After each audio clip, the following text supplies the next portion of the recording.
ako makausap ng nanay mo! Huwag na muna ngayon. Please! Jeff! Balik tayo sa loob! Halika na, Kailangan ko halika na. makausap ang mami mo! Nay!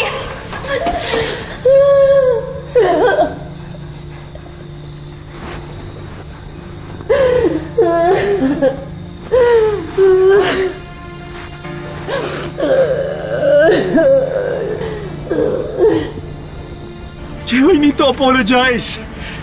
Hindi ko sinasadya. Alam mo naman, mahal ko nanay mo at pinirespeto ko siya, Jeff. Dito nire-respeto, pinapastos nyo nga eh. Pinagsisisihan ko na yun, Jeff. Jeff, I need to go inside, please. Nakikiusap na ako sa'yo, Jeff. Hindi ko na kasi matanggap na naiiwan na ako ng nanay mo. At basta na lang ayaw niya na sa akin. Jeff, please. Gusto ko mag-sorry sa kanya. Tito, wag muna ngayon. Lalo na magagalit si nanay eh. Palamigin niyo muna. Sige na, umuwi po muna kayo. Jeff. Tito, makinig na, please. Ihahatid ko na po kayo. Selma, I need to apologize, Jeff. Susunod na po. Kaya umay ko kita iba.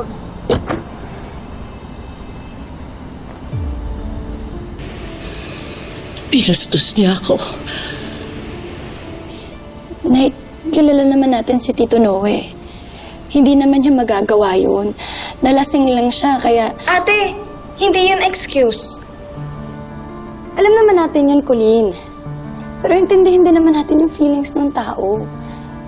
Hindi niya kayang i-handle, kaya kita mo naglasing siya. Hindi naman yun eh. Yung issue dito, nagpunta siya dito ng lasing. Tapos ina-expect niya, nakakausapin ko siya. Nay, hindi naman sa pinagtatanggol ko si Tito Noah. Pero nasaktan naman kasi yung tao. Nay, may point po si ate. Sige, palalampasin ko to. Pero yung ginawa niya sa akin, mas lalong lumayo yung loob ko sa kanya. Eh di ba, Nay, kayo naman ang unang tumulak sa kanya palayo?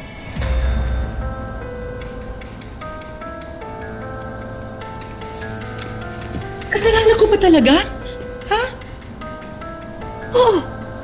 Sabihin na natin. May mali ako. Dahil pinaasa ko siya. Saka dapat hindi ko na lang siya sinagot. Sana hindi na lang. Pero wala na ba akong karapatan na magkamali? Ha? Bakit hindi niyo maintindihan? Bakit hindi niyo maintindihan yung decision ko? Madali naman maintindihan eh. Kung hindi involved dito yung lalaking nang iwan sa inyo. Si Manuel na naman! Siya pa rin! Oo, Nay! Siya pa rin! Kasi kung iniwan niyo si Tito Noah, bago kayo magkaroon ng komunikasyon sa lalaking yon, hindi ka namin kwekwisyonin. Ate, ano ba? Bakit ba pinipilit mo na may kinalaman si tatay sa naging desisyon ni nanay? Kasi yun ang nakikita ko, Colleen. Namin ni Kuya. 18 years nang wala sa buhay natin ng lalaki yun. Wala na siya dito. Pero hindi pa rin tayo matahimik. Kahit anong gawin natin pag move on. Sumisingit pa rin siya sa mga buhay natin.